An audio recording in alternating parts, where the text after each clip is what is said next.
Veja no ICL Notícias, segunda edição. Crimes e surubas. Após vazamentos, Mendonça proíbe parlamentares da CPMI de acessarem conteúdos de Vorcaro que estão na sala cofre. E o mais importante nesse momento é nós preservarmos todo esse material. Rombo de 6 bilhões de reais. Operação mira deputada do MDB, apontada como peça-chave em desvios do INSS, mas Mendonça nega a prisão e determina apenas uso de tornozeleira. Disputa pelos eleitores. Quest aponta que 43% dos brasileiros ainda não definiram candidato para a presidência. Golpe duro para Trump. Chefe do contra-terrorismo renuncia ao cargo em protesto contra a guerra no Irã. O ICL Notícias, segunda edição, está no ar.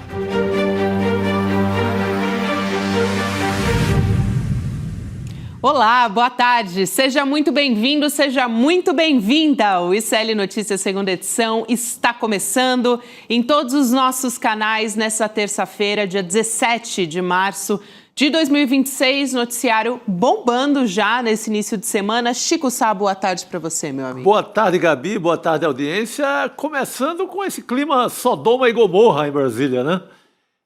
Crimes e suruba, né? Como diz aqui a nossa chamada do nossa chamada.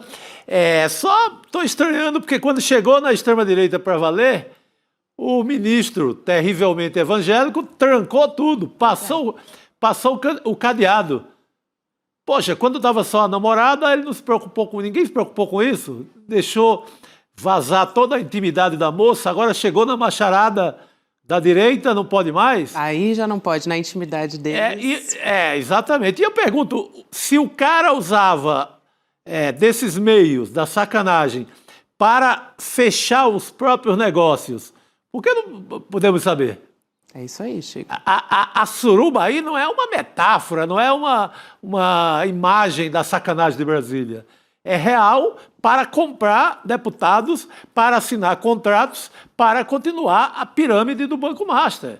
Então não é uma suruba à parte. É a suruba como o próprio negócio. Libera aí, ó. Muito boa essa sua colocação logo de cara, Chico Sá. E eu vou trazer também, seguindo o assunto da suruba, ou também dessa história que está trancada 7 chaves agora, né? O presidente da CPMI do INSS, que é o senador Carlos Viana, disse hoje que a Polícia Legislativa do Senado vai investigar se houve entrada de uma pessoa com câmera nessa sala cofre, onde estavam todos os arquivos das quebras de sigilo do Daniel Vorcaro, que é o dono do Banco Master. Vamos ouvir a fala do senador e a gente já volta a conversar. Essa informação será devidamente investigada pela Polícia do Legislativo. O que nós sabemos é que, infelizmente, existiram tentativas e vazamentos de algumas informações que deveriam permanecer apenas no âmbito da investigação e informações particulares ligadas à quebra de sigilo do Sr. Daniel Vorcaro que poderiam inviabilizar as provas. E o mais importante nesse momento é nós preservarmos todo esse material para que o inquérito corra, a investigação seja feita e, na possibilidade de uma condenação, nenhuma prova seja anulada pela defesa do Sr. Vorcaro. Lembrando que essas suspeitas recaem sobre parlamentares, assessores, né, que entraram lá desde a última sexta-feira, quando a sala cofre foi liberada, mas com restrições. Já temos Manuela Borges, diretamente de Brasília, com a gente. Aliás, acho que ela está nas imediações. Ela está colada na sala cofre. Na sala do proibidão aí, hein? Manu, boa tarde.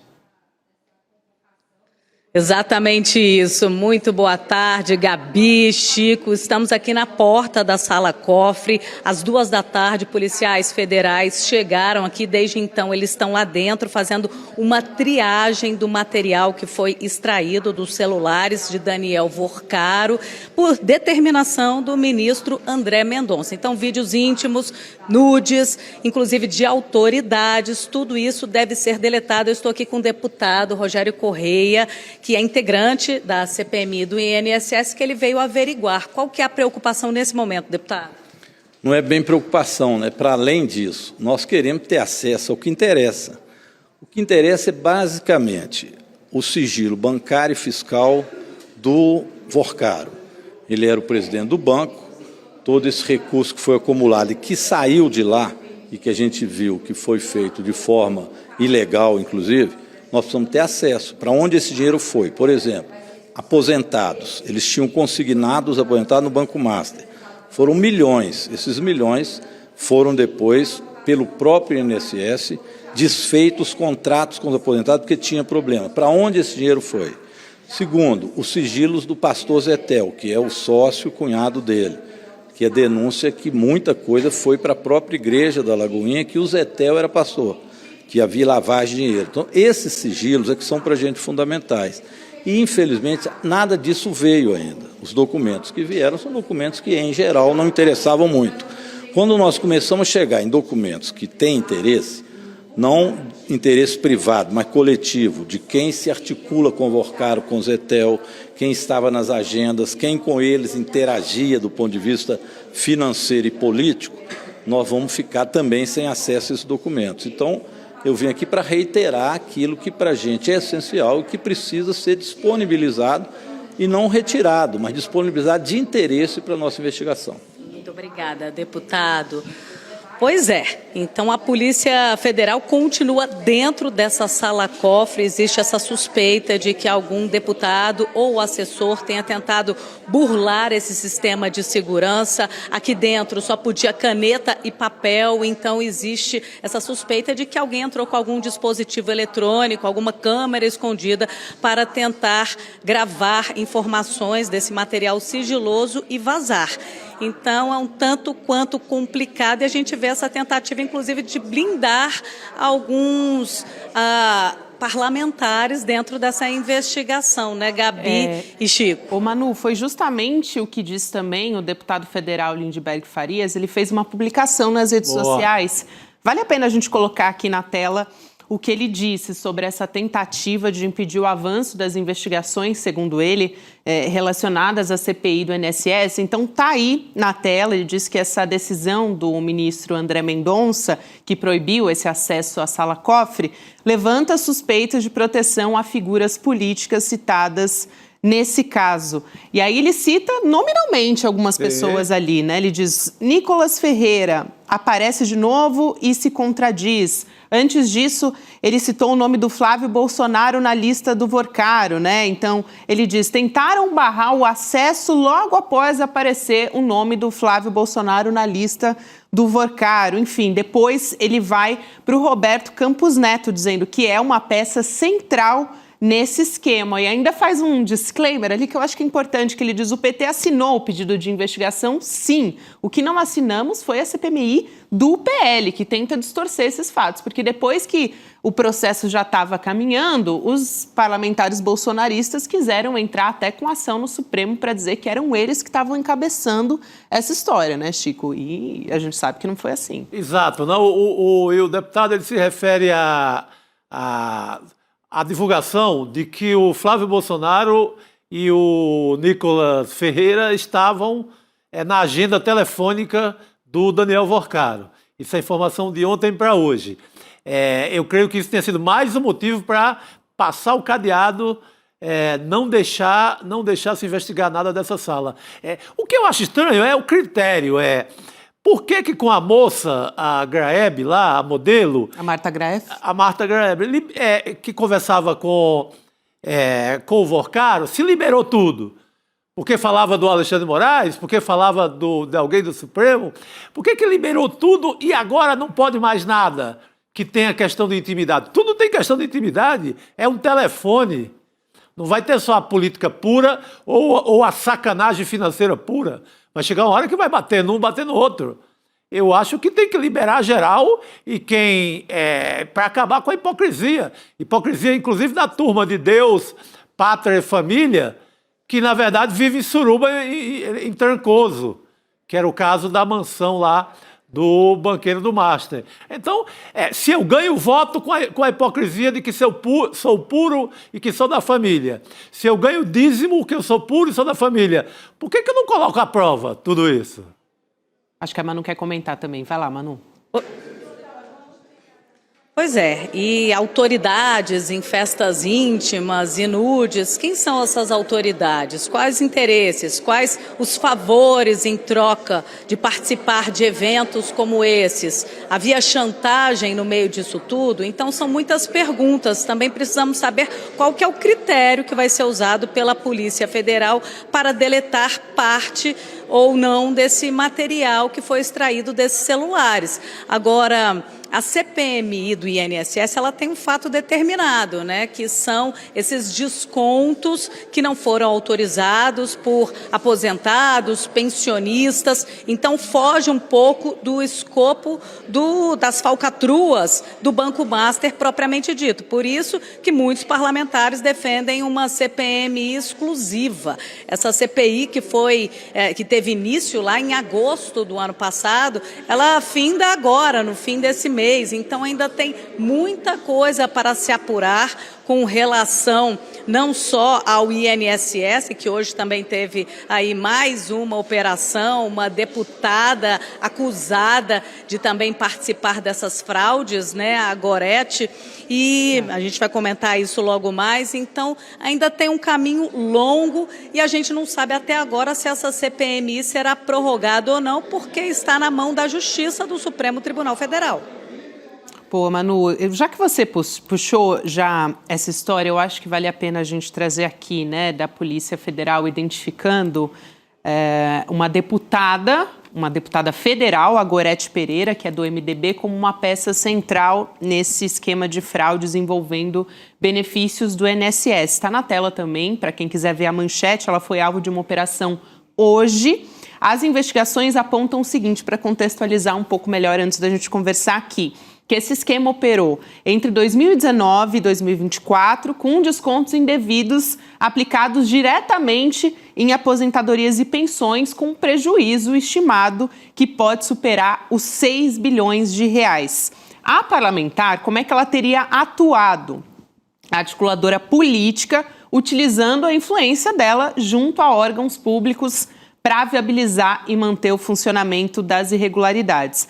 A PF tinha solicitado a prisão dessa deputada, só que o ministro André Mendonça autorizou medidas cautelares com monitoramento por tornozeleira eletrônica. A Polícia Federal identificou também mensagens e planilhas que apontam como ocorreria o desvio desse dinheiro e entre as provas estão diálogos sobre a compra de um jatinho, o pagamento a servidores públicos sob a alcunha de comissão, aqui entre aspas, tá, gente? Comissão Brasília BSB e menções à deputada que, abre aspas, queria ficar com 70%, fecha aspas, de uma entidade investigada. Essa apuração é do Jornal Globo. Para trazer o outro lado aqui, a advogada Cecília Rodrigues e o empresário Nátio Pinheiro, que, segundo as investigações, prestavam contas à parlamentar e fariam operação do esquema, foram presos e procurados pelo ICL. A defesa do Nátio Pinheiro disse que a prisão preventiva é desnecessária, desproporcional e que vai adotar as medidas para revertê-la. E as defesas dos demais investigados ainda não se manifestaram, Chico, nessa história. Caramba, 70% de comissão? Pelo amor de Deus. Impressionante, né? Que é um apetite descomunal, né, em cima do dinheiro dos aposentados. E os diálogos são, né, parece que é um deboche, assim, vamos comprar jatinho, né? Essa turma, essa deputada foi do PL até pouco tempo e agora ela mudou de sigla por conta da eleição, ela pulou para o MDB. Mas ali, da mesma laia do Centrão, é esse povo que se diz honesto, pátria, família, Deus, todo mundo imaculado, todo mundo não peca, está fora do plano terreno. Mas na hora H é suruba e roubalheira. Suruba e roubalheira, Chico. Nesse primeiro momento, o ministro André Mendonça, que também é relator dessas fraudes do INSS, nesse caso, ele negou essa prisão da deputada porque ele disse que é preciso ter cautela porque justamente envolve um pacto, envolve um mandato parlamentar. Então, o impacto é muito grande e por isso que ele determinou o uso da tornozeleira eletrônica. Mas essa deputada, Gorete Pereira, ela está sendo investigada por embolsar pelo menos R$700 mil.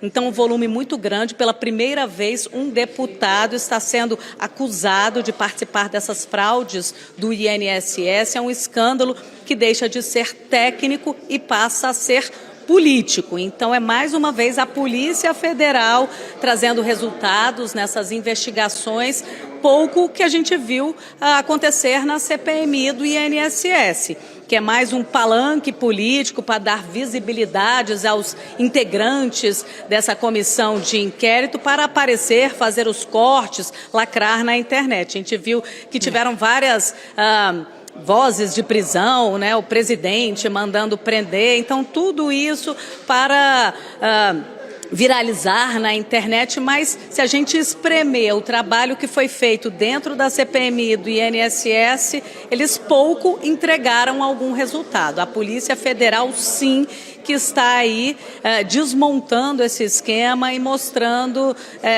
todos os meandros, todas as camadas dessa fraude bilionária que acometeu o INSS.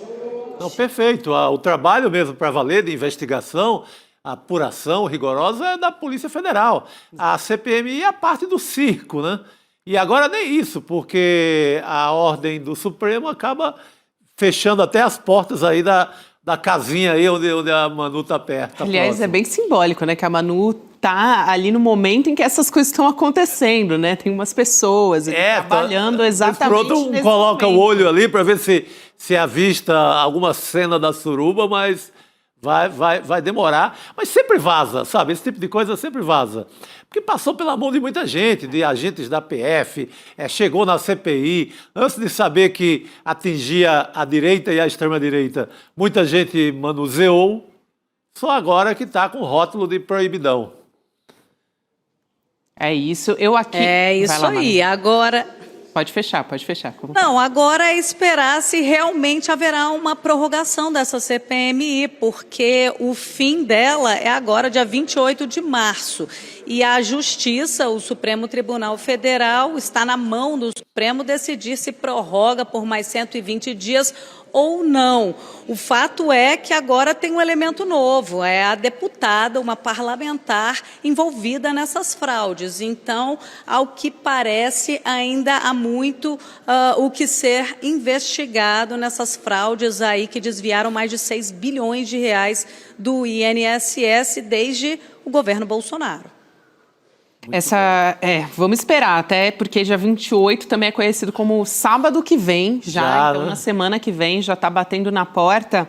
Manu, e eu queria voltar aqui mais uma vez o olhar, Chico, sobre essa história do Banco Master, porque tem uma troca de mensagens, tem uma reportagem que saiu no jornal O Globo também interessante de a gente trazer aqui. Seria uma troca de mensagens entre o então presidente do BRB, o Paulo Henrique Costa, e o Daniel Vorcaro, dono do Banco Master, mencionando uma reunião com o presidente do União Brasil, uma suposta reunião aí que teria acontecido durante as negociações da venda do Master para o BRB. Só lembrando que essa venda não se concretizou justamente por atuação pelo veto do Banco Central nessa história. Exatamente, senão já era. Exatamente. Aí o que acontece? O Paulo Henrique Costa ele afirmou nessa conversa que permaneceria para sempre ao lado do Vorcaro. O diálogo foi extraído do celular do próprio Vorcaro até. O arquivo tem um print da mensagem, foi salvo pelo dono do Master no início de 2025 e reforça, segundo os investigadores, essa teia de relações que ele tinha, né? O apoio político também, claro, que ele estava buscando para tentar salvar o Banco Master nessa história. Aí, de acordo com esse diálogo, o então presidente do BRB, ele procurou o Vorcaro para contar que tinha falado com o Rueda e que o presidente do União Brasil também gostaria de conversar com o Vorcaro. A investigação está buscando mais elementos para entender qual o teor dessa reunião, né, entre o ex-chefe do BRB e do Rueda. Na conversa de WhatsApp aqui, só para a gente contextualizar certinho essa história, o Costa, o ex-presidente do BRB, afirmou que ficou desapontado com um outro encontro que ele tinha feito naquele dia, sem especificar com quem exatamente, e disse que eles sempre estariam juntos. Sempre é sempre mesmo. Chico, foi esse o tom ali que ele escreveu. É uma jura de amor, né? Uma mensagem, parece uma cartinha de amor, uma coisa de muita devoção. Mas na real mesmo era treta, negócios, né? Porque o triângulo aí é perfeito. Você pega um do lado do Master, um do lado do BRB e o Rueda, que é um grande articulador, não só do União Brasil, mas do Centrão. Então é o encontro amoroso entre Centrão e mercado financeiro, que eles vivem nesses jantares por aí, isso é normal. O que piora a situação para eles é que isso foi achado no contexto do escândalo do Banco Master. Mas essa é a rotina dessa gente. Manu.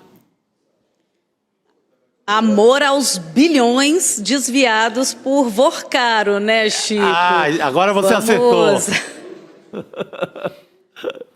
É muita grana envolvida, mas vamos relembrar que o Paulo Henrique Costa prestou depoimento à Polícia Federal no dia 30 de dezembro, quando também houve uma acariação com o próprio Daniel Vorcaro. E aí, naquele depoimento, o Costa disse que não sabia de nada, que estava tudo transitando conforme ditava as regras e que ele não tinha conhecimento de que os títulos adquiridos pelo BRB eram títulos podres, sem rastro, sem recursos para cobrir esses títulos. Só que agora, depois de várias denúncias que estão aparecendo, inclusive o próprio Ibanez Rocha, governador do Distrito Federal, que teve uma interferência direta nessas transações, inclusive querendo implicar em Costa essas tratativas para que o BRB pudesse adquirir o Banco Master, agora ele quer fazer um novo depoimento, né? Então, ventila-se aqui em Brasília a possibilidade dele também fazer uma delação premiada. Agora que ele viu que a corda está apertando para o lado dele, ele quer fazer um novo depoimento à Polícia Federal para talvez mudar a sua versão. Ele que também já foi notificado pela Justiça, porque ele deve ao BRB quase R$700 mil de 3 empréstimos que ele fez ao banco. Ele que está afastado, mas agora o cerco começa a se fechar, principalmente em quem tem menos poder político, né? Claro, ele era dirigente do BRB e a gente vê que tem outros poderosos, como o Rueda, envolvidos nessa atuação, mostrando que, sim, o Daniel Vorcaro se valia de toda essa rede política que ele tinha para fazer pressão e fechar os seus negócios. E agora fica muito claro, né, por que os políticos estavam tão interessados na blindagem, né, na PEC da blindagem, inclusive para blindar até dirigente de partido político que não tem cargo eletivo. Então, o Rueda é um deles, ele não é deputado nem senador, então tudo ali buscando a blindagem desses dirigentes de partido. Bem relembrado, viu? Ele é um dirigente do União Brasil, nunca teve um voto na vida, queria pegar carona também na blindagem. É impressionante, Chico. Essa história é escandalosa. O outro lado aqui foi procurado o Costa, o ex-presidente do BRB, ele deixou, aliás, o comando do BRB depois que ele se tornou alvo da investigação da Polícia Federal. Ele disse, né, que mensagens foram trocadas no contexto do exercício regular de suas responsabilidades com o presidente do BRB. Se limitou a isso. O Rueda disse em nota que não comenta diálogos privados que seriam, no seu ponto de vista, divulgados de forma irregular. A defesa do Vocaro disse que não vai se manifestar. Manu, excelente sua participação hoje aqui no N2. Aliás, com o deputado Rogério Correia e tudo direto na porta do cofre. Obrigada, querido. Direto, se bobear, a Manu penetra nesse cofre, hein? Cuidado! Acho que não, hein? O acesso está muito restrito. Acho que agora não mais. Eu não confiava, porque esse é uma grande repórter. Valeu, gente. Grande repórter como Manu sempre encontra um cantinho ali e sempre entra. encontra uma beiradinha. Valeu, Manu. Até a próxima, querida.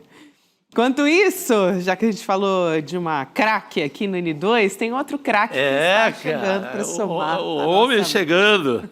Eu estou acompanhando aqui negócio de cofrinho, de suruba. Hoje está demais, Estou até né? preocupado, assim, né? Cara, eu não entendi agora. Chegou na parte melhor da história, querem fechar tudo no cadeado? Aí querem fechar o cofrinho. Pô, o cara usava isso, não só ele, o mercado financeiro usa. Você viu aquele filme O Lobo de Wall Street? Sim. É tudo daquele jeito. Aqui na Faria Lima é do mesmo jeito. É muita esculhambação e safadeza e suruba na própria compra das pessoas. Não é uma suruba recreativa. Não. Sabe, que qualquer É operacional, é funcional, né? Funcional, ela faz parte do negócio. Quando o Vocaro levava uma caravana lá para a Bahia, para a mansão dele em Trancoso, ele não levava por bondade, ele levava para fechar negócio. Claro. Então, daí é que eu acho que não tem essa de sigilo. Aliás, porque vocês comentaram muito bem, né? Quando é a namorada e que não tem nada a ver com a história, não é autoridade pública, aí pode vazar tudo, porque daí tira uma lasquinha. Mas aí é porque estava interessado no Xandão. O Xandão que estava citado. Estava interessado em pegar o Alexandre. Agora, quando é o senador, vocês viram, né, a matéria que você teria o senador, tem gente que teria visto aí um senador conhecido, foi ministro do Bolsonaro, de sunga nas imagens. Tal, Meu Deus, né, imagens que eu não gostaria de ver. Pois não é que essa parte não me interessa, mas tem informação nisso. Tem informação, né? Qual era o grau de intimidade dessa gente com o Daniel Vocaro. E é um pessoal que defende a família, as tradições. Festa da cueca, parte 2, será que... É festa da sunga agora, meu Deus do céu. Festa da sunga, meu Que Deus. situação Só personagens lamentável. que a gente não gostaria de E ver. o presidente da CPMI, o Viana, seu charada Não é meu parente, hein? Pô, o cara mandando dinheiro, quase 4 milhões lá para Lagoinha, para a igreja da Lagoinha, presidindo uma CPI. Que moral esse sujeito tem? Então temos... E ali o cofre, a sala cofre, só a Polícia Federal agora entra. Eu acho que eles vão apagar o que tem de gente do Centrão, aí não, né? Aí aproveita e apaga também as informações, você vai ver.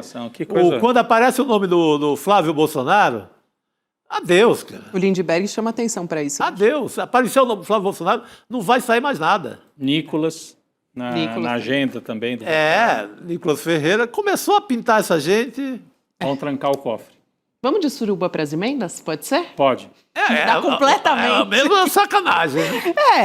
De certa forma você tem razão. Foram condenados, né? Pois é, primeira turma do Supremo Tribunal Federal que tomou essa decisão de condenar por unanimidade os deputados Josimar Maranhãozinho e Pastor Gil e o ex-deputado Bosco Costa, todos eles do PL, da extrema-direita, por corrupção, por desvio de emendas parlamentares, e a ação tratava justamente disso, né? O desvio de emendas destinadas a projetos de saúde para o município de São José de Ribamar. Já falamos dele aqui, lá no Maranhão, né, Chico? E os deputados exigiram cerca de R$1.600.000 em propina do então prefeito da cidade, o José Eudes, para destinar esses recursos, e ele denunciou esse esquema. Agora sai o resultado por unanimidade, né, da primeira turma. Essa cidade, esse caso, é o primeiro em que a gente tem assim, uma anatomia do escândalo.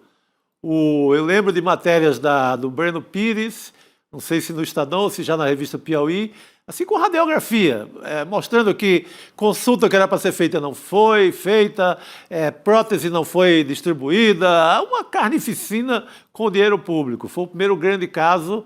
E que bom que chegamos ao final, né? Com as primeiras condenações por emendas, por roubo de emenda, de dinheiro de emenda no Brasil. Não, e assim, eu até destacava mais cedo no ICL, gente, são 3 nomes assim pouco conhecidos fora dos seus estados, né? Fora do Maranhão, ninguém conhece, Josimar Maranhãozinho, apesar do nome até curioso, né? E esses outros, mas a importância disso é que manda-se um sinal de que o festival aberto pelo Eduardo Cunha, de orçamento secreto, aprofundado pelo Arthur Lira e mantido pelo Hugo Mota, está sendo enfrentado pelo STF. Então começou por aí. Porque o que é o orçamento secreto? É você tirar a administração do orçamento da mão do Poder Executivo, o Lula, passar para o parlamento, e você pode, mas tudo bem, na democracia, o parlamento... Mas, gente, vira uma festa, porque quando é pelo Executivo, tem uma coerência.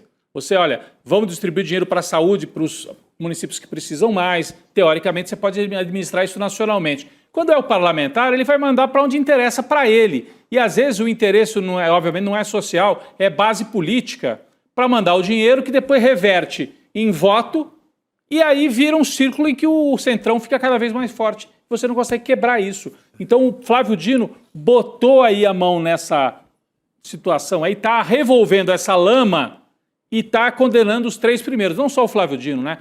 O Supremo Tribunal, mas foi ele que tomou a frente desse processo. É importantíssimo para a democracia brasileira. É isso. Se a gente tiver mais atualizações sobre essa história ao longo do programa também, a gente pode trazer. Porque não saíram as penas ainda, Exato. né? Eles vão decidir a pena agora, né? E vamos atualizando aqui ao longo do nosso N2. Enquanto isso, mudando de assunto aqui, gente, teve um pronunciamento, uma fala do ministro da Secretaria-Geral da Presidência, o Guilherme Boulos, dizendo que o governo Lula vai apresentar um projeto de lei com regime de urgência sobre o fim da escala 6x1, se perceber que o Congresso está enrolando para votar essa proposta, que é uma campanha importantíssima nesse ano. O ministro deu essa declaração durante o programa de rádio Bom Dia Ministro, que é da Empresa Brasil de Comunicação. Até a gente vai colocar a fala aqui na nossa tela, em que ele diz o seguinte: Lula já tomou uma decisão, estamos respeitando o trâmite do Legislativo, como tem que ser.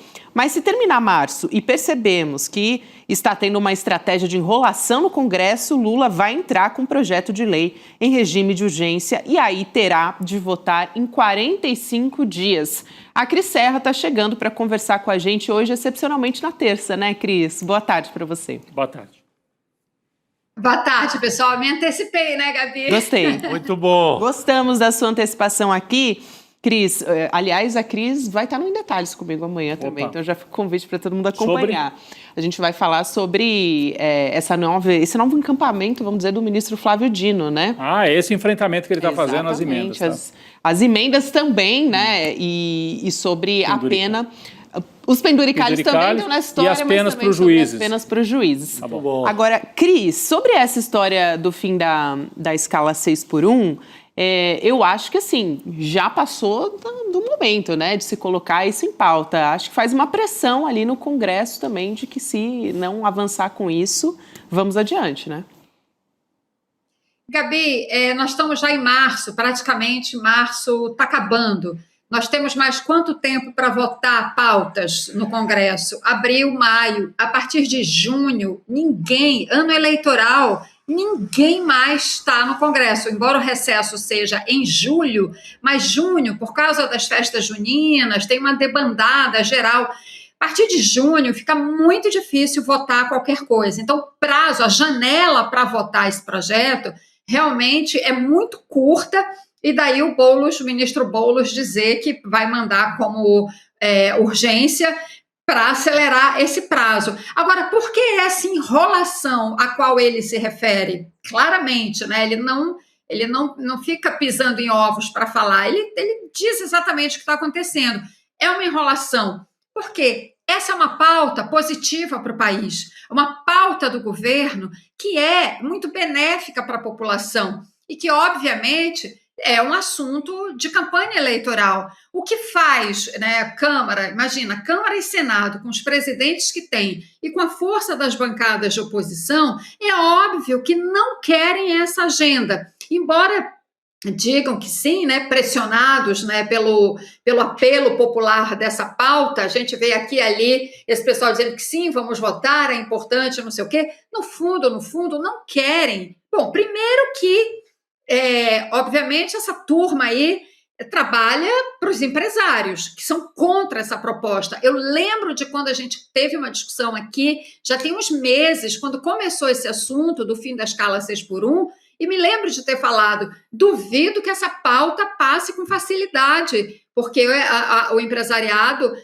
e suas entidades representativas que fazem lobby no Congresso e que têm suas bancadas no Congresso, não vão querer.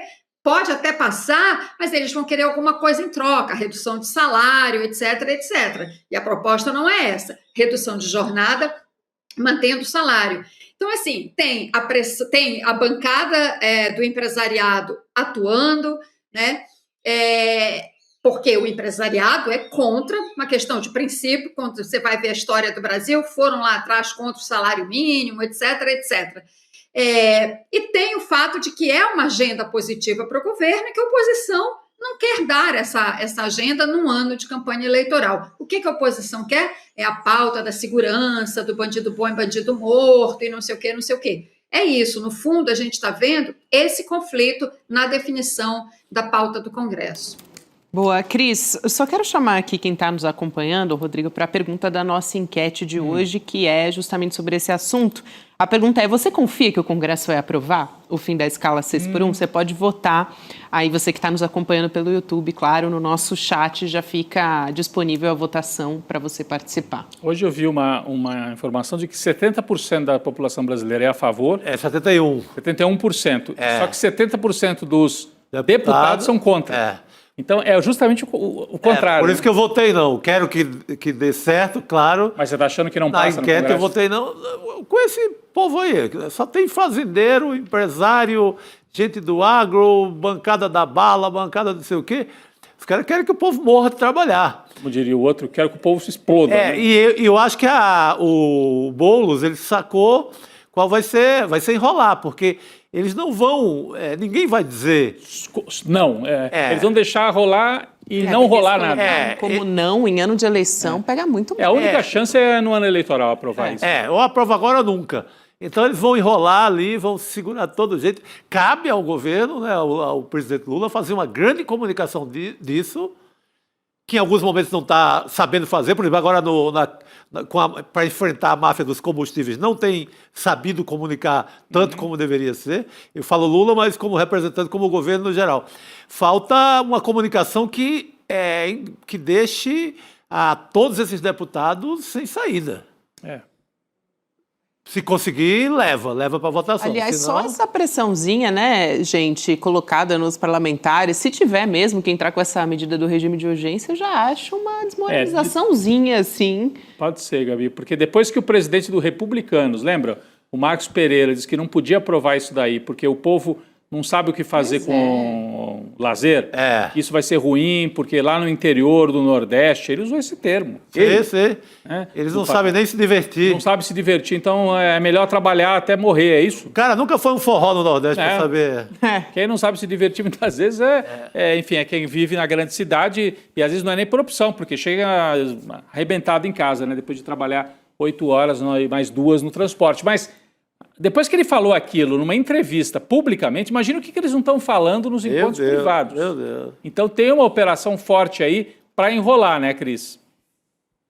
Com certeza, para mim isso está claro, está caracterizado. Daí essa fala do Boulos, né? Ele tá dizendo assim, nós vamos para o enfrentamento, né? Que é o que deve ser feito, né? Porque os números aí que vocês deram, essa é uma pauta amplamente abraçada pela população. É claro que isso beneficia o governo, beneficia Lula no ano de campanha eleitoral.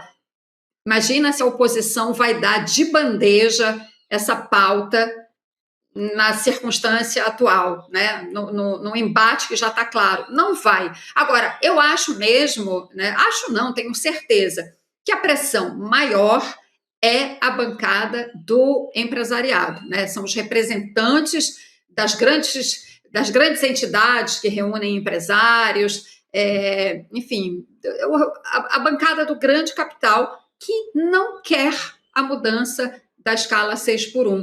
E olha, gente, eu não digo nem que é porque as pessoas querem um dia a mais para se divertir. As pessoas querem um dia a mais para cuidar da sua casa, para dar atenção para os filhos, para simplesmente descansar. Você trabalha 6 dias e tem um de folga, né? Não é suficiente. Precisa de mais tempo para você viver a sua vida em família. E, claro, lazer, diversão também, né? Mas a vida de muitas famílias é tão apertada que, assim, uma folga a mais é para cuidar da casa, né? É esse tipo de coisa que a gente está falando. Mas está no DNA do nosso empresariado, é um DNA escravocrata. Você vai ver, historicamente, em momentos de conquistas sociais, sempre acontece essa pressão. Ela sempre é exercida por meio dos seus porta-vozes no Congresso, e esse Congresso atual está cheio deles. Exatamente, Cris. Gente, eu queria atualizar, saíram as penas aqui da primeira turma do STF, né, que condenou os deputados e o ex-deputado do PL por corrupção, por desvio de emendas parlamentares. O Josimar Cunha Rodrigues, que é um maranhãozinho também, 6 anos e 5 meses de reclusão em regime semiaberto, além de 300 dias multa, com cada dia multa fixado em 3 salários mínimos. Aí temos o Pastor Gil, 5 anos... Dá R$1 milhão, então, mais ou menos, de multa, hein? Nossa, você foi rápido, né? 300 vezes 2 mil, 900 mil, é isso? Acho que é. Por aí, mas continua. Confio em você, confio em você. Vai. Temos o Pastor Gil com 5 anos e 6 meses de reclusão em regime semiaberto, 100 dias multa, com cada dia multa fixado em 1 salário mínimo. E para fechar, o Bosco Costa, que é ex-deputado, 5 anos de reclusão em regime semiaberto, 100 dias multa, com cada dia multa fixado em 3 salários mínimos. Então, esse é a pena, né, que faltava sair. A pena... e os ministros fixaram também o pagamento de 1 milhão, um pouco mais de 1,5 milhão, R$1.600.000 a título de reparação de danos a ser quitado de forma solidária pelos condenados. Importantíssimo isso, também recuperar o dinheiro, parte dessa grana, né? Sim. Isso além da pena, né, ter que pegar essa grana. A gente está falando da área da saúde, né? Projetos na área da saúde. Pelo amor de Deus, em regiões, municípios pobres, cara. E a questão da perda de mandato? Isso... a perda de mandato, acredito que agora Câmara, deveria passar para a Câmara, mas é obrigatório, né? A partir do momento da condenação, né, Cris? Imagino que sim, eu não estou acompanhando exatamente os trâmites dessa questão. Agora, eu destaco que, para mim, o importante é ver, de fato, as punições, né? Porque esse sumidouro de dinheiro público por meio dessas emendas, gente, isso não dá, né? Isso precisa realmente acabar. Vocês estavam falando há pouco do ministro Flávio Dino, que está encarregado dessa questão no Supremo. Ele está tentando fechar essas torneiras, sempre tem um ralinho aqui e ali, a gente vê um escândalo aqui, outro ali, mas, enfim, esse combate não pode, ter trégua, né? Esse esquema das emendas, né, precisa ser, de fato, enfrentado. É um esquema que se repete novamente, vai lá atrás, desde a história do escândalo dos anões do orçamento. Tinha aquele ralo, aí vem o escândalo, fecha o ralo, daqui a pouco eles abrem de novo, fecha de novo. Tem que ter uma maneira, gente, numa sociedade democrática, com a transparência que se exige hoje em dia, isso não pode mais acontecer, não pode se repetir, né? Então tem que acabar. Ainda há mecanismos, sim, de esconder as autorias, né? Quem é o autor, o padrinho da emenda, para onde vai. E aquele escândalo que a gente comentou aqui semana passada, né, do Alcolumbre, que faz o pedido de destinação de emendas como coordenador da bancada do Amapá para ele mesmo como presidente do Senado, né? Uma disfarçatez, uma cara de pau, uma coisa assim, absurda. Chega nesse nível, né, do presidente do Senado usar a mão desse tipo de artifício, né? Então, de fato, é uma coisa que não dá para tolerar. Boa. Aliás, a Cris falou de ralinhos, né? Só para reforçar, eu já tinha falado sobre esse dado, mas os deputados que estavam exigindo mais de 1,5 milhão, né, em propina do então prefeito lá da cidade de São José de Ribamar. Bom, eu queria virar a página aqui para trazer dados da pesquisa Genial Quest, mostrando que 56% dos brasileiros já definiram o voto para a presidência da República nas eleições desse ano. Outros 43% ainda consideram mudar de candidato. Então, essa é a margem que temos aí, mais de 40%. Cadê a polarização? Ainda.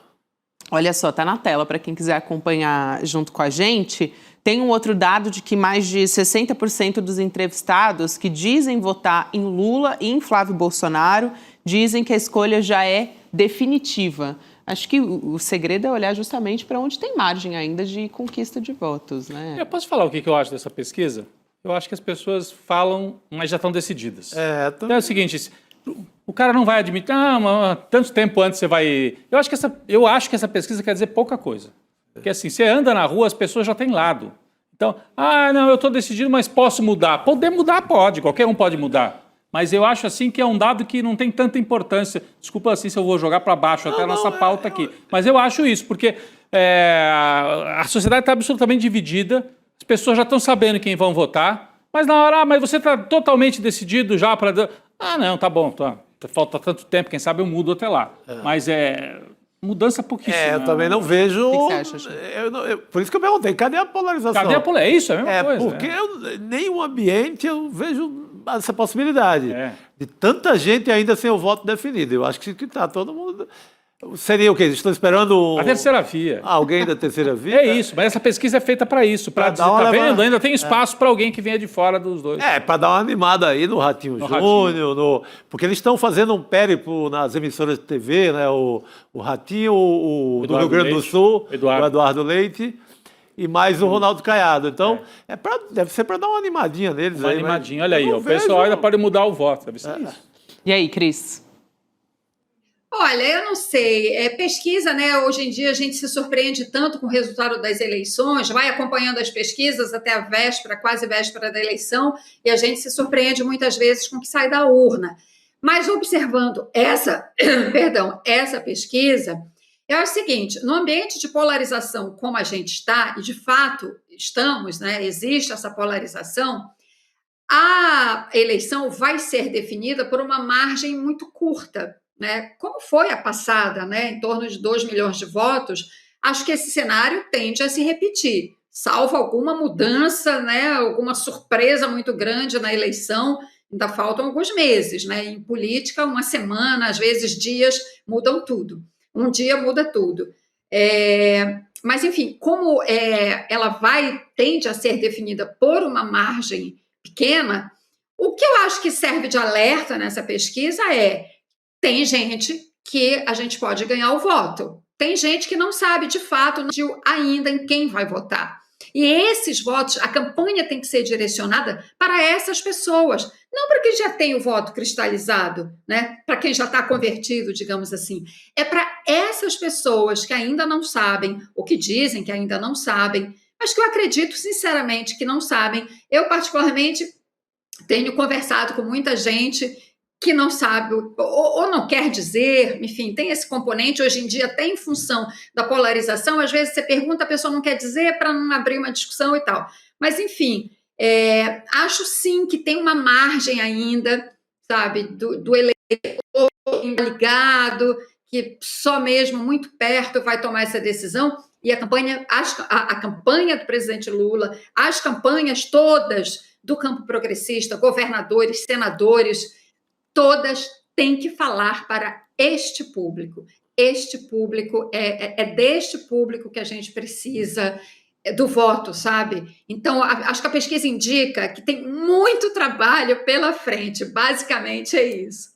Boa, Cris. Sempre bom ter você junto com a gente. Um beijo e até uma próxima. Obrigado. Valeu, pessoal. Tchau, tchau. Até mais. Boa noite, querida.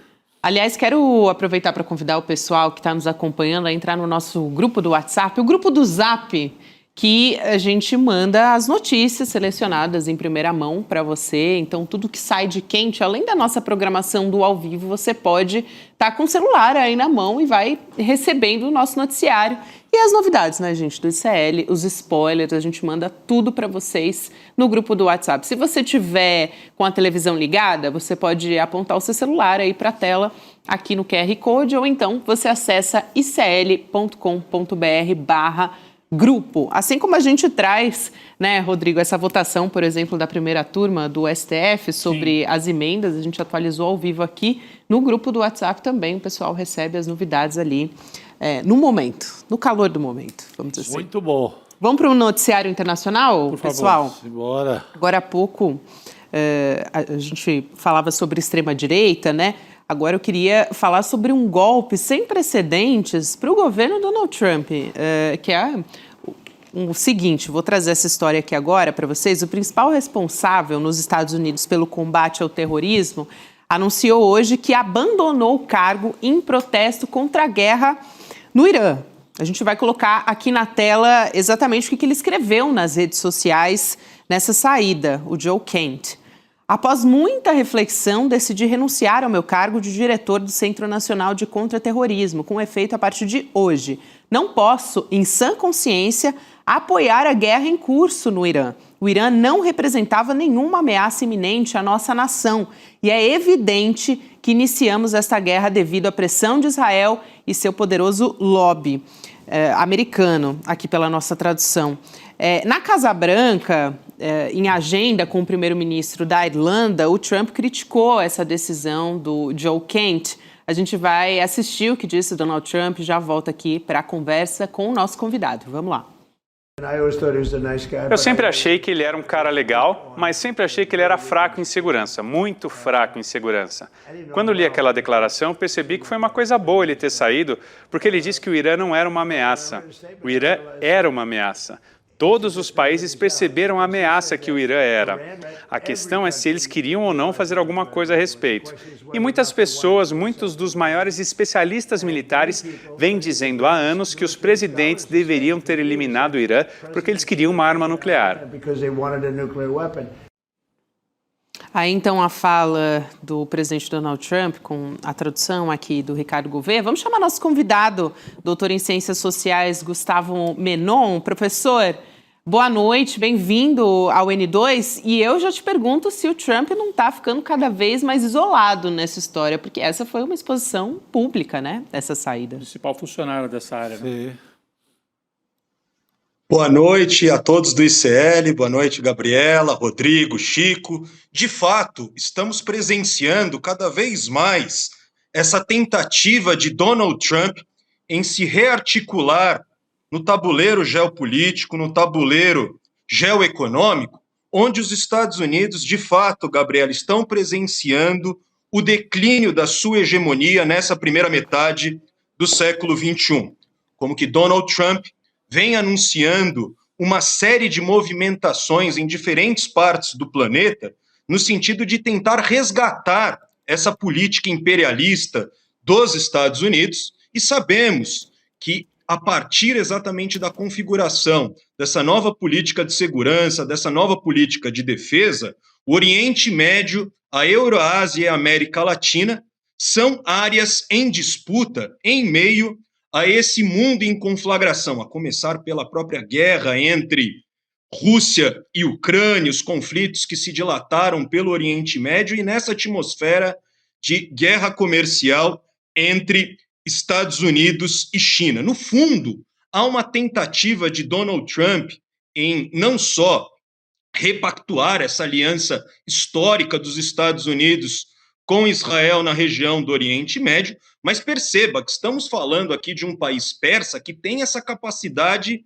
de resposta, um país que envolve mais de 8 milhões de habitantes, mais de 80 milhões, melhor dizendo, do ponto de vista da articulação do peso demográfico, e essa resposta, principalmente direcionada por Teherã em direção aos países do Golfo, vem sendo sentida, já que os analistas militares, os analistas geopolíticos, Gabriela, vêm exatamente projetando como que essa guerra pode se dilatar e o custo desse conflito pode ser altamente oneroso, tanto para o Estado de Israel, bem como para a administração da Casa Branca. E sabemos que estamos diante aqui de 2026, de um ano eleitoral, tanto em Israel, bem como nos Estados Unidos, onde essa correlação de forças pode substancialmente mudar com a expansão e a dilatação desse conflito.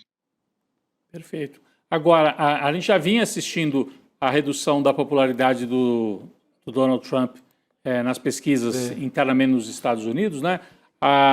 O que a gente pode esperar de impacto efetivo, assim, na opinião pública nas próximas semanas, professor? De fato, Rodrigo, Donald Trump tenta dar respostas ao seu eleitorado, como que Donald Trump tenta articular movimentações políticas no sentido, então, de adotar essa política de recrudescimento, uma política de linha dura, exatamente tentando reestabelecer essa hegemonia estadunidense em meio a essas disputas que estão colocadas no plano internacional. No ambiente doméstico, há uma tentativa por parte dos movimentos sociais, por parte de setores progressistas, até algumas alas do Partido Democrata, em frear esse ímpeto de ingerência da política externa estadunidense. E observem que Donald Trump, ao se enveredar nesses conflitos, que são conflitos difusos no Oriente Médio, principalmente tentando consolidar essa atuação dos Estados Unidos na América Latina,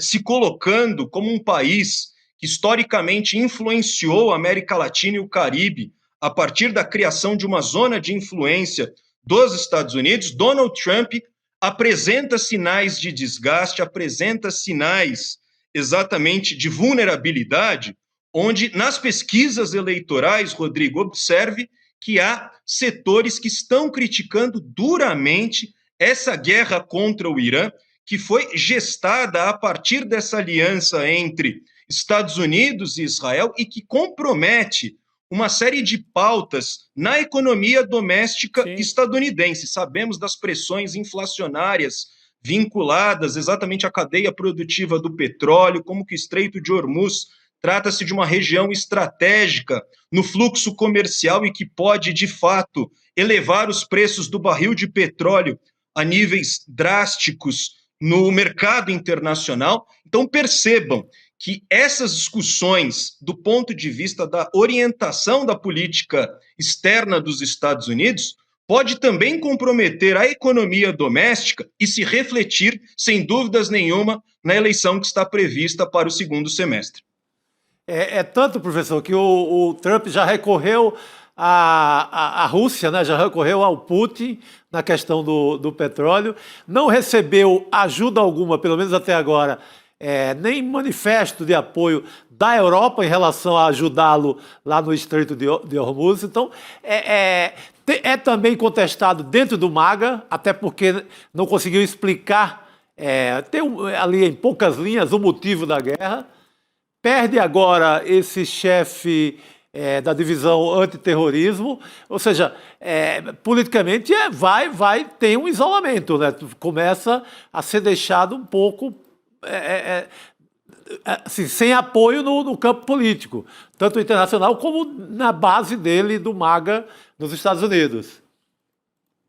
Exatamente, Chico. O que podemos presenciar é essa movimentação isolacionista por parte da política externa de Donald Trump, onde aliados históricos estão desembarcando, estão saindo do barco. A título de referência, Chico, vale a pena consignar as relações dos Estados Unidos com a União Europeia, na articulação da OTAN, como que há pressões por parte de Donald Trump para a elevação dos gastos militares na Europa, onde Donald Trump vem se excluindo exatamente dessas alianças históricas que são fundamentais para o seu projeto daqui por diante, como que Marco Rubio tenta, de fato, se apoiar nessa plataforma trumpista, sendo um nome que vem sendo articulado por parte do Partido Republicano, mas precisamos aguardar como que Donald Trump se enveredará nesse conflito que,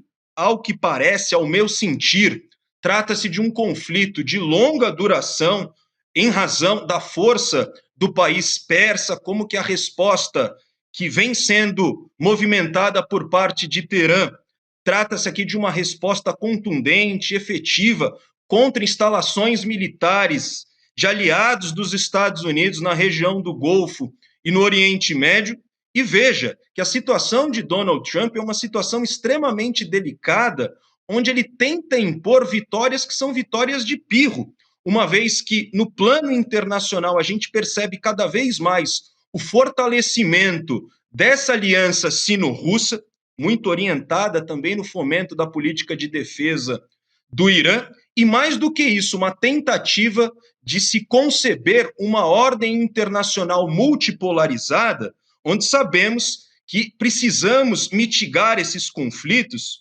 onde, de fato, a população civil, principalmente a população de Gaza, vem sofrendo substancialmente com essas políticas, não só injerencistas por parte dos Estados Unidos, mas uma política que tem essa pretensão colonial e neocolonial aqui na primeira metade do século XXI. Eu queria, dentro dessa pauta, professor, trazer aqui uma outra história, que é o não que o Donald Trump tem ouvido dos aliados da própria OTAN, né? Ele se irritou muito com isso, disse que não quer mais a ajuda de nenhum deles para desbloquear o Estreito de Hormuz. Ele tem muitas falas, né, atitudes, Rodrigo, que lembram, assim, uma criança mesmo, claro, né? Não quero mais também, então, sou eu que não quero. Tenta reverter, virar a mesa.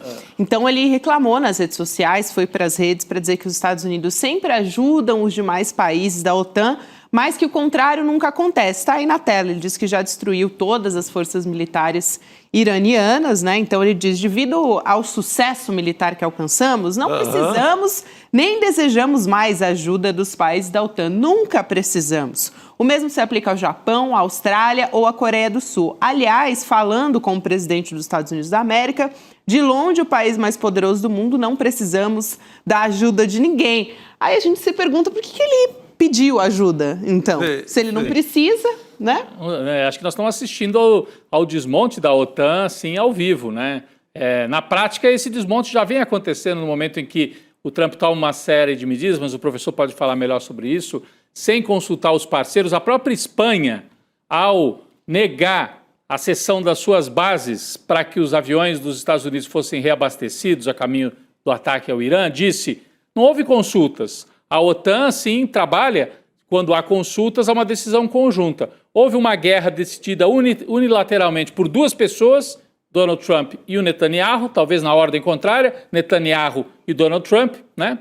E aí a OTAN teve que entrar a reboque. A Espanha usou isso para negar a cessão das suas bases no momento de afirmação. Foi o único país que fez um movimento mais drástico assim, num primeiro momento. Mas agora, né, Chico, o professor também pode nos ajudar nisso. Os países, mesmo aqueles que ficaram meio encolhidos e não queriam enfrentar diretamente os Estados Unidos, como fez o Sánchez, que é de um partido mais à esquerda, então tinha esse discurso também, mas os outros países todos da Europa mais cautelosos em colocar as suas forças armadas numa guerra que não é deles. Ontem até o representante do Reino Unido disse isso, né? Aliás, da Alemanha. Da Alemanha. Disse, não é a nossa guerra, não fomos nós que decidimos essa guerra, a França também. Então, o que a gente pode observar aí? A OTAN vai sendo desmontada, assim, ao vivo, nas mensagens de Donald Trump, professor?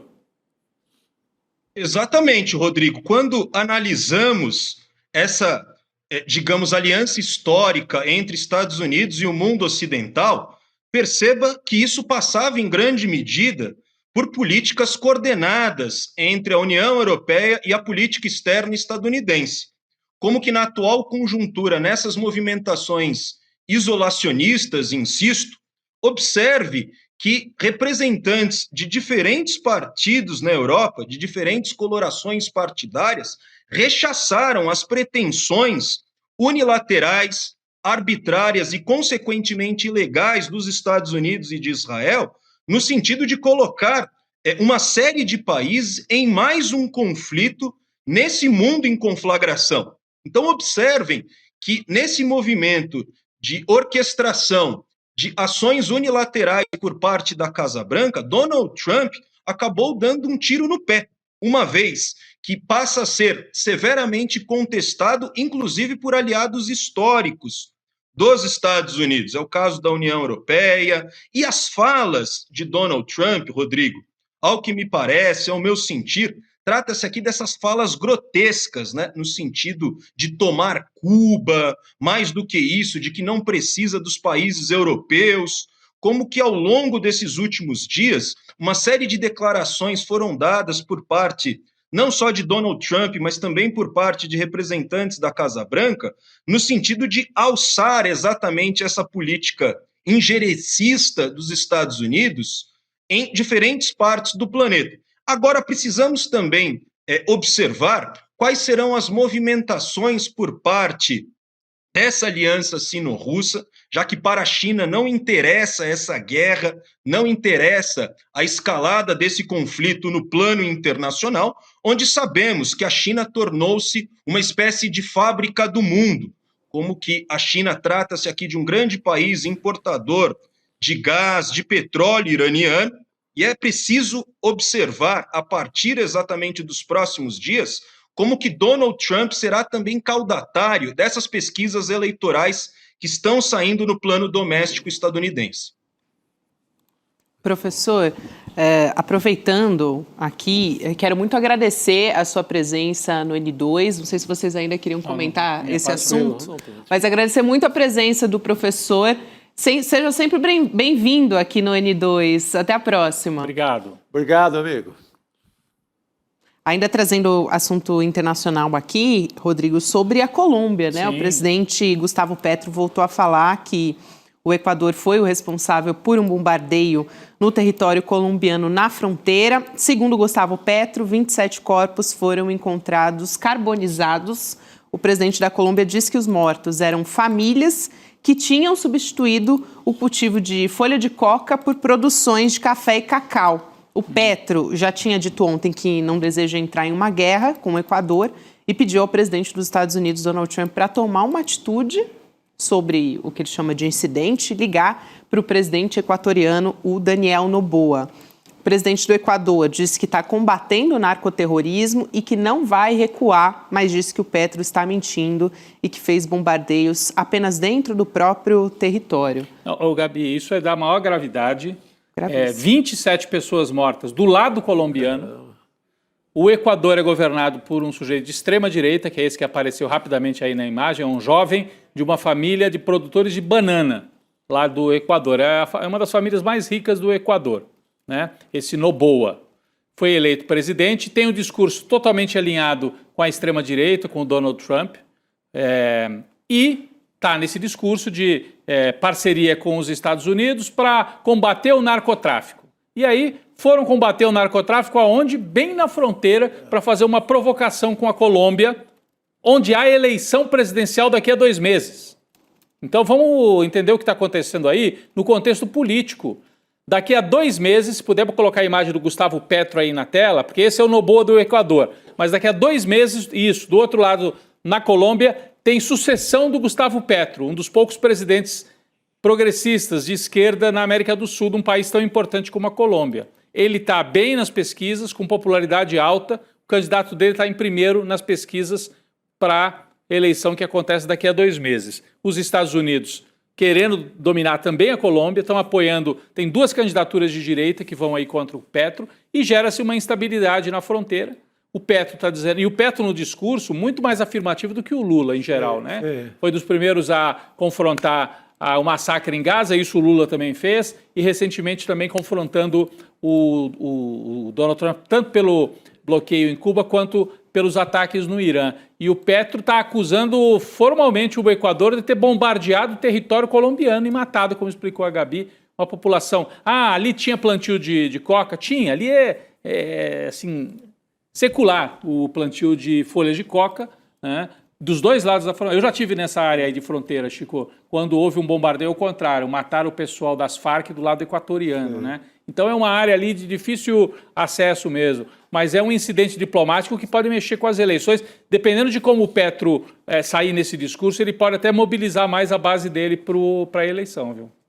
Muito Aliás, um discurso ele falou ali em narcoterrorismo, né, Rodrigo? O Noboa. Exatamente. O cara do Equador. Que é um termo que tem sido muito utilizado pela extrema-direita e tem a possibilidade do próprio Trump classificar o PCC e o Comando Vermelho como organizações terroristas. Essa possibilidade está aberta, está sendo estudada pelos Estados Unidos. Então, os presidentes de direita na América do Sul estão fazendo esse servicinho sujo para o É o mesmo pacote aí dessa ação no Equador. Ação no Equador. Permitiria uma intervenção. Muito bem lembrado. E é o presidente da Bolívia, que também acabou de ser eleito de direita também, veio com esse mesmo discurso. Não, eu tenho uma fronteira grande com o Brasil, e tem mesmo, na Bolívia, e eu sei que o PCC e o Comando Vermelho são organizações que favorecem o terrorismo. Então, insuflando esse discurso para permitir a entrada dos Estados Unidos militarmente na América do Sul para cercar o Brasil, basicamente. Se a esquerda ganhar na Colômbia, para cercar a Colômbia também. Então, Colômbia e Brasil que estão resistindo ainda do ponto de vista geopolítico. Então, muito grave isso. A gente pode olhar e falar,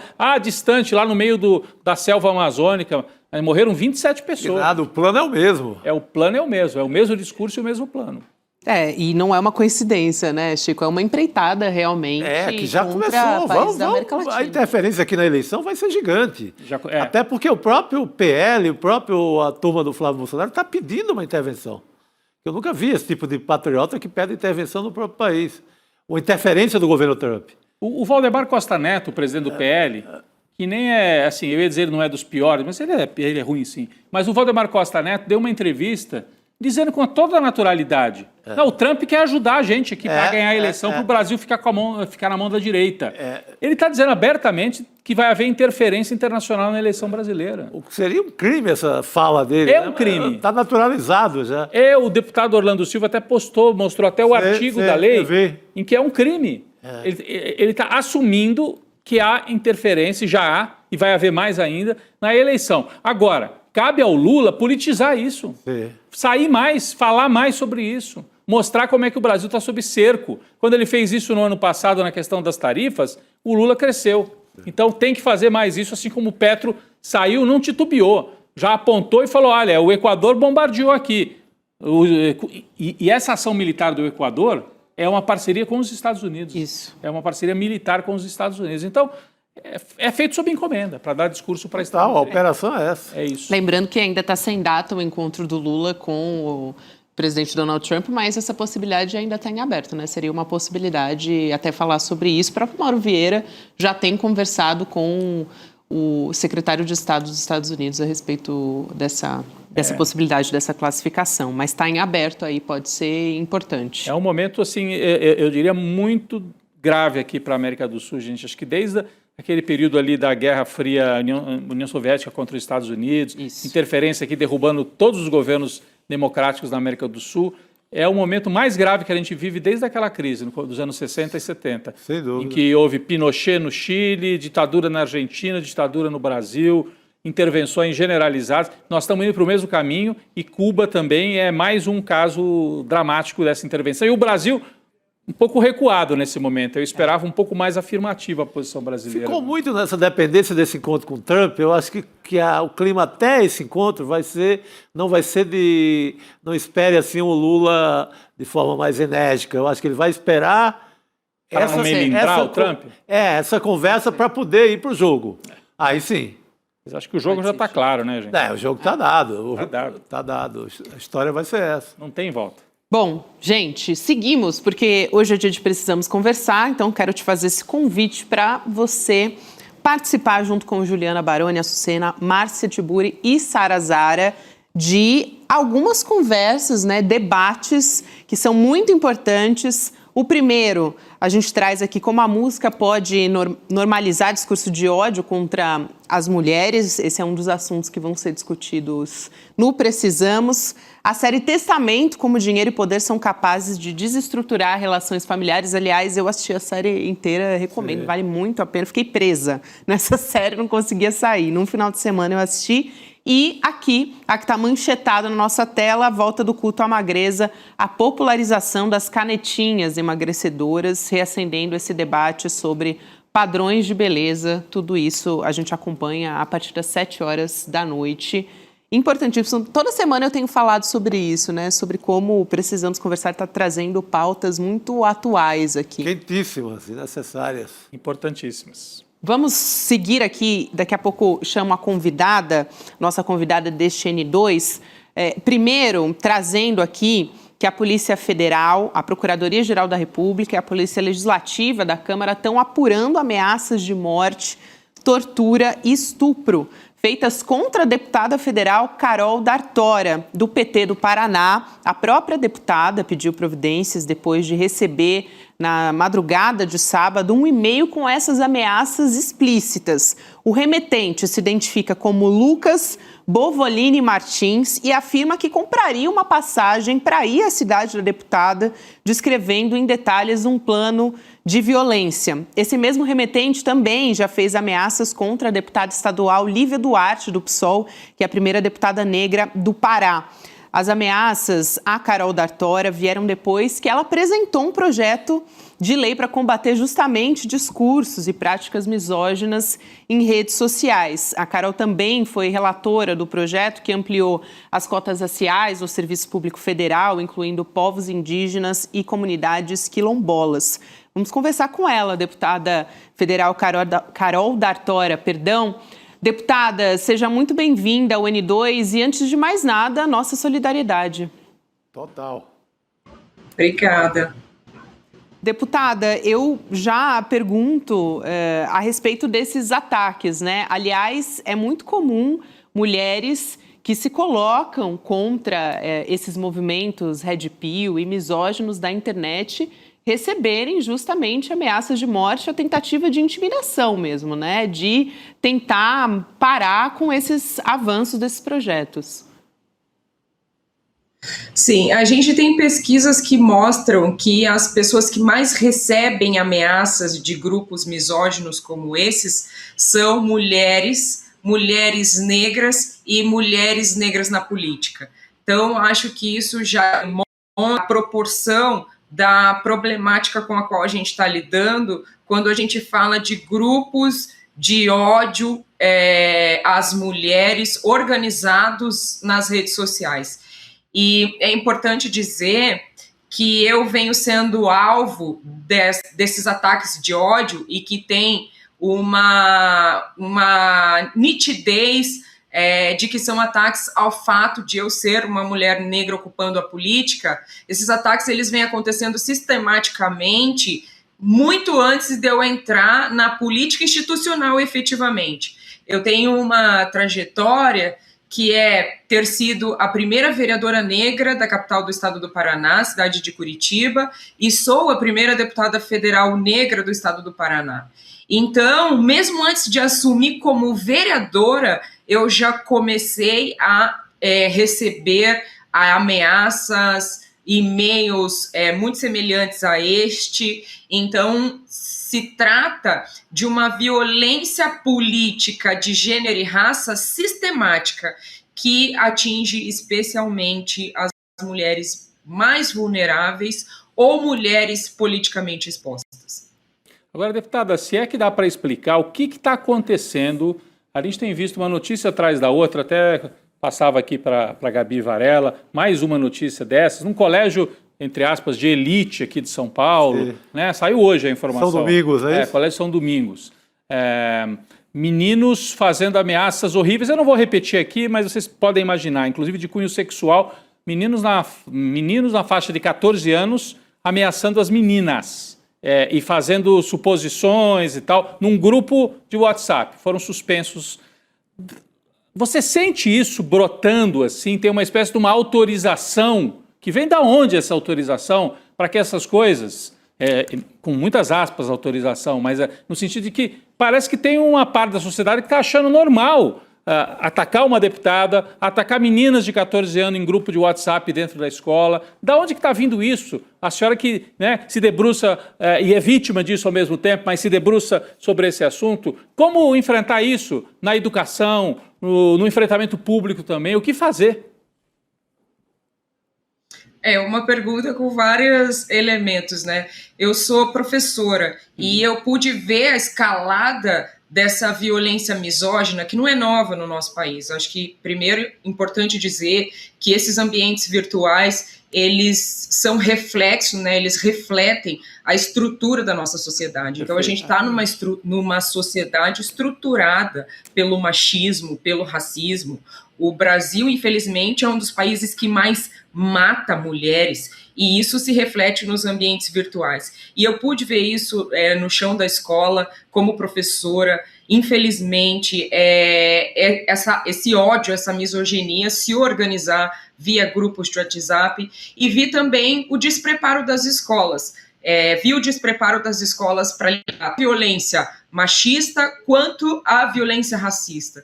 Então, essa trajetória foi me tornando propositora de projetos de lei, de solução política. No caso dessa violência que acontece nas escolas, a gente precisa ter protocolos de acolhimento, em primeiro lugar, às vítimas de violência, seja racista ou misógina nas escolas. Eu sou propositora de um projeto que visa acolher as situações de racismo, que são a maior razão de evasão.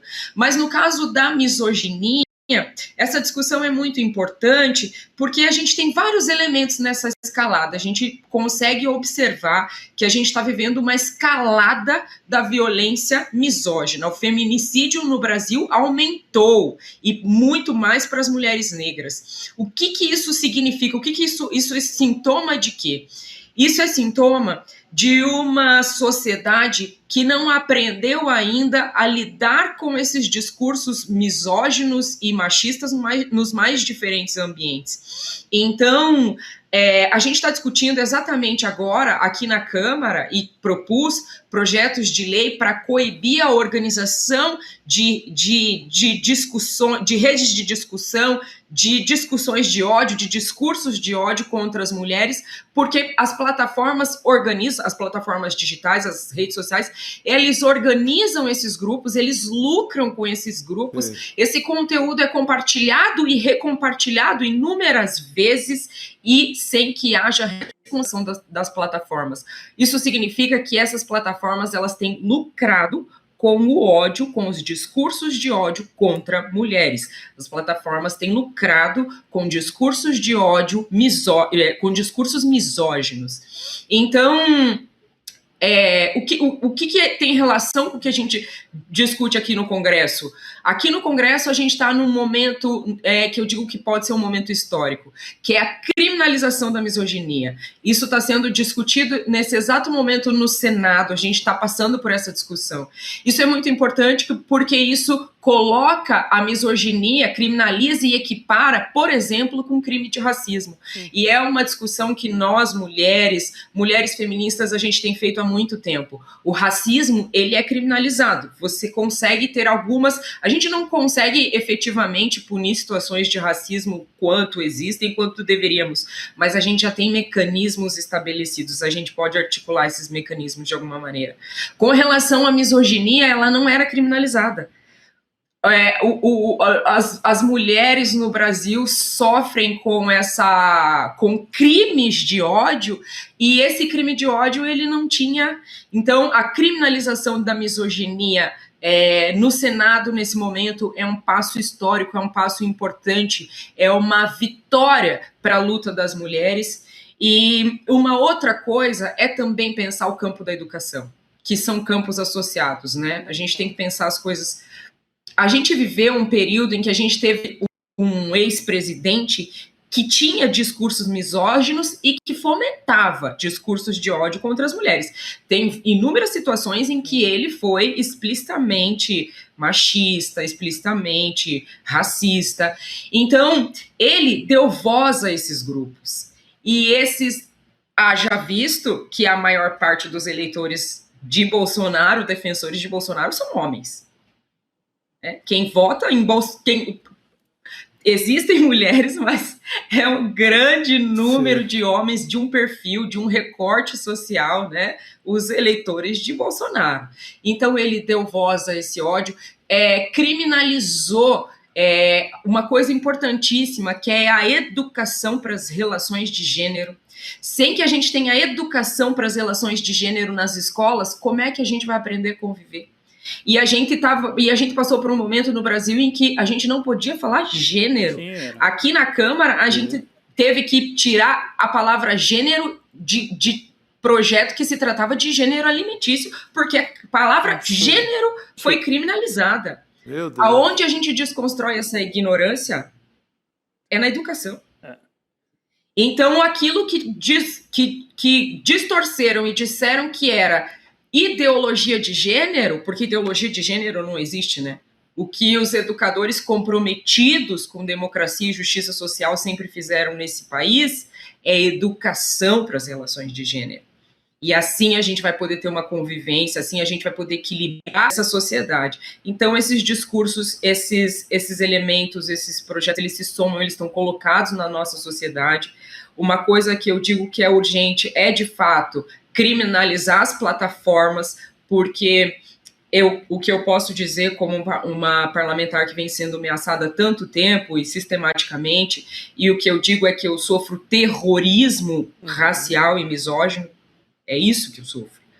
Eu posso dizer que isso tem impactos muito pesados, isso atrapalha, em muitos sentidos, a minha atuação, isso atrapalha a minha saúde mental, eu tenho que ter cuidados redobrados. Esse projeto que eu protocolei aqui na Câmara, visando proteger parlamentares ameaçadas, é porque eu estive em muitos momentos em situação de abandono, de solidão, de abandono institucional, porque a gente não tinha as pessoas, muitas pessoas, em muitos momentos, ao meu redor e nos espaços em que fui inserida, os espaços institucionais onde estou inserida, não havia, ainda não há letramento suficiente para entender o que são esses discursos, qual o impacto deles, qual a finalidade deles, e a finalidade deles é acabar com a democracia.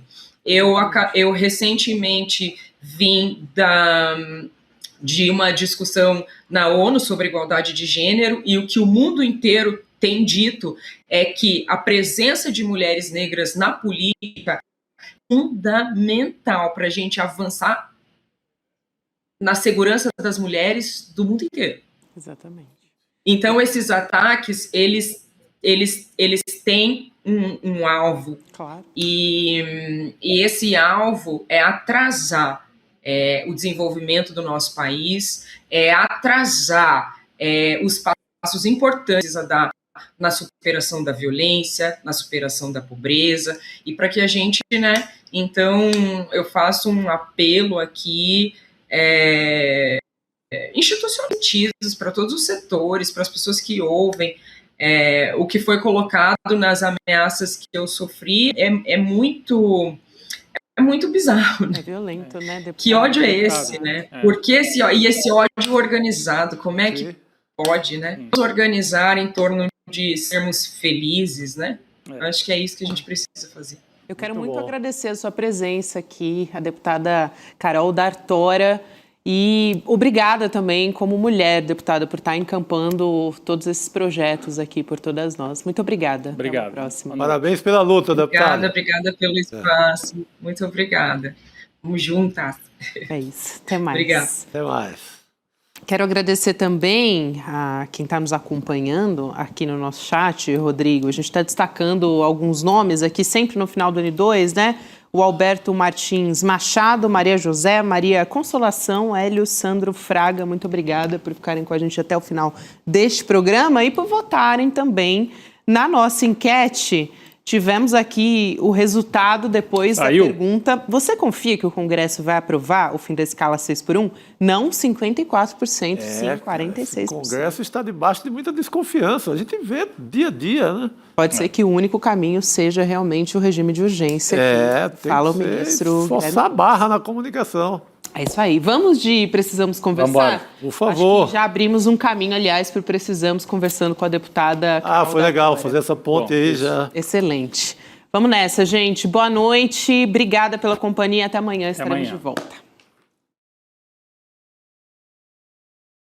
No ICL, o conhecimento transforma realidades. São mais de 300 cursos com alguns dos maiores nomes do Brasil, em economia, política, filosofia, história, finanças pessoais, autoconhecimento e muito mais. Aqui, cada aluno faz parte de um projeto único, 100% independente e financiado pelos próprios estudantes. É graças a quem se torna aluno que o ICL existe e o jornalismo livre chega até você. Se inscreva agora em icl.com.br e torne-se aluno. Estude, apoie e faça parte da revolução do conhecimento.